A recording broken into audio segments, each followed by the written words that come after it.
Next is messages can criticize and praise. In order to express praise appropriately, we need to use I messages. Things like, I thought that report was good, or I like your examples. Make sure you affect with your facial expressions the message non-verbally, so they don't just hear what you're saying, that they see because they truly believe it.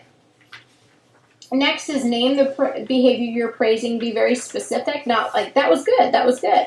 Say, you really made them feel comfortable. I liked how you referred to the production team. I thought it was very nice the way you told our son you were proud of him. And last but not least, take culture into consideration. Some cultures are very uncomfortable when they're being praised. When criticizing people, it's important that sometimes we are very aware of the fact that we communicate approval or affection won't be withheld because we're being critical of somebody. They need to know that we aren't mind reading. What we're trying to do is come up with thoughts and feelings that are our own and that are helpful to them in terms of what they're currently doing. So saying something like, I think I would use a stronger introduction. I think I would write this in a more conversational style. I think I might add some more statistics is going to be much more well received than your report was terrible. You need to be clear, so again, be specific so that they know exactly what they need to do in order to make whatever it is more effective. So if your son is a baseball player, he's in Little League, and you need to tell him that he just needs to play harder, that's very vague, and he doesn't know what that means. So instead of that, you may want to say, when somebody hits the ball, I want to make sure that even if it's not coming towards you, you are still following the ball and making a move if it comes anywhere in the vicinity.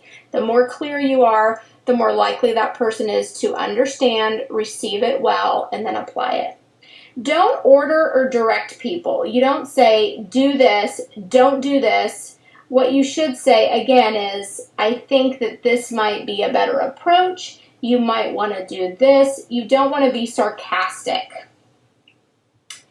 Consider the context of the criticism as the last tip, and that means express criticism in situations where you can interact with the person. That doesn't apply to me because I can't interact with all of you.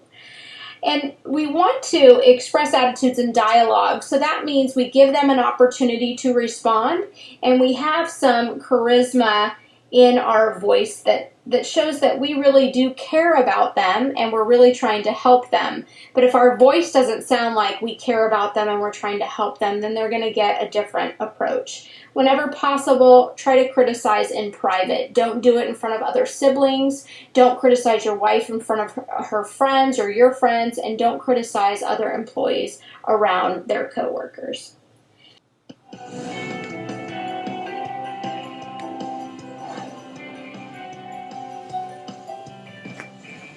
Is it possible to give someone negative feedback in a positive, productive way without hurting their feelings?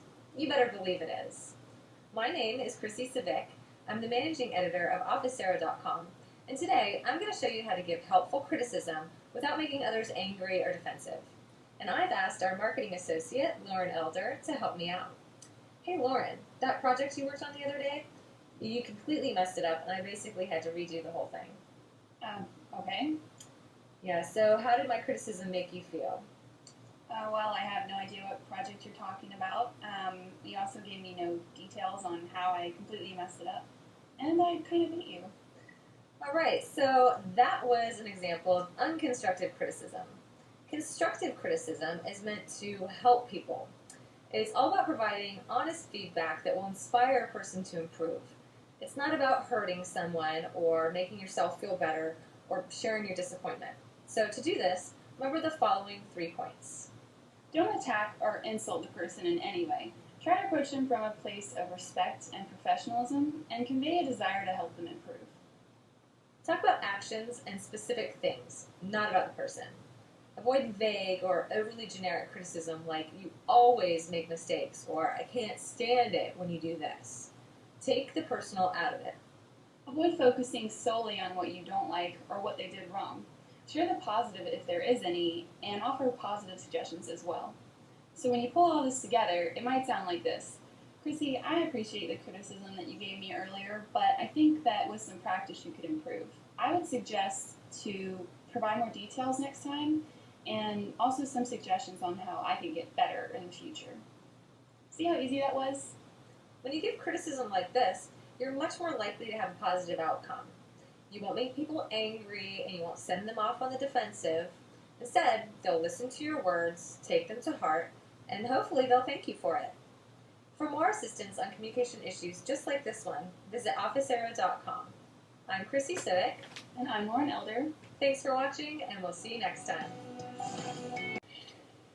The next principle of verbal messages is that they can vary in assertiveness, and you're going to have an activity to help you practice assertive communication. And of course, that's one of the tips on page 121 is that we have to rehearse assertive communication.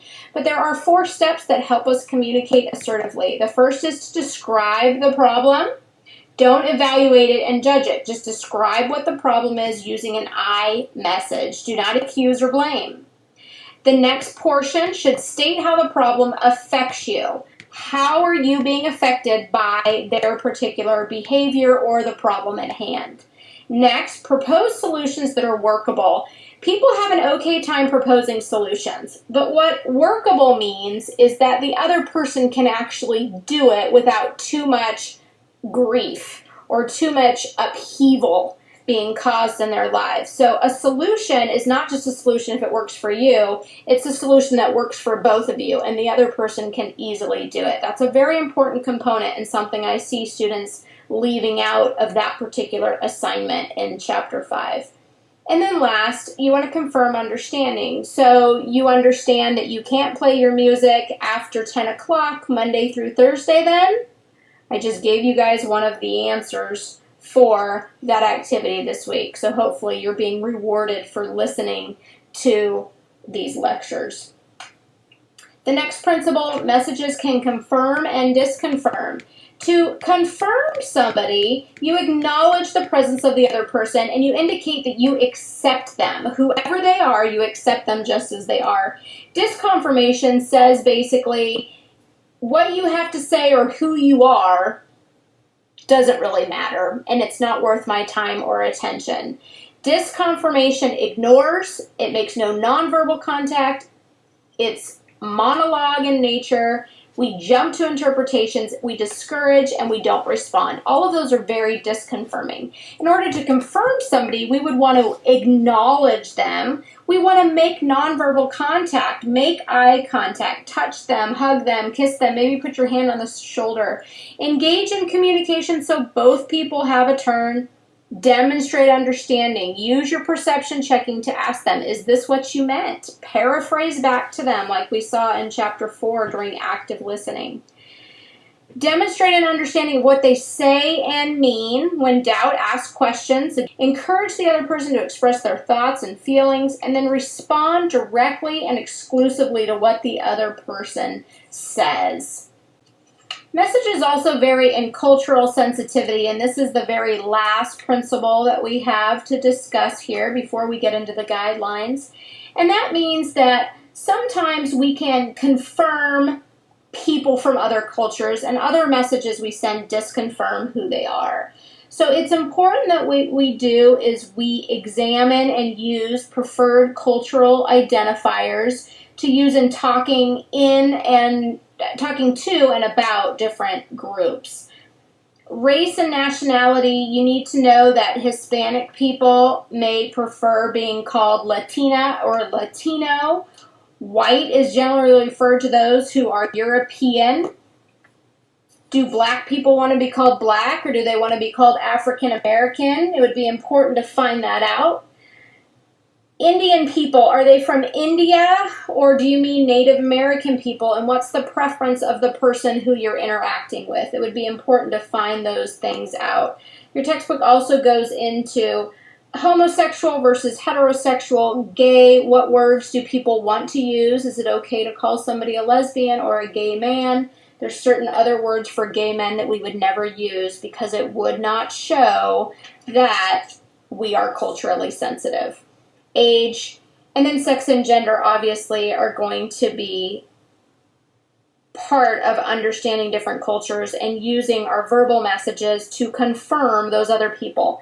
When we confirm those other people, it doesn't mean we have to agree with their lifestyle or everything they do. What it means is we're just saying they are a person, they in fact exist, and our communication is going to be that of someone who finds their individuality to be their own business and none of our business. So I'm not saying you have to accept the way that they're living. What I'm saying is you have to communicate with them verbally effectively.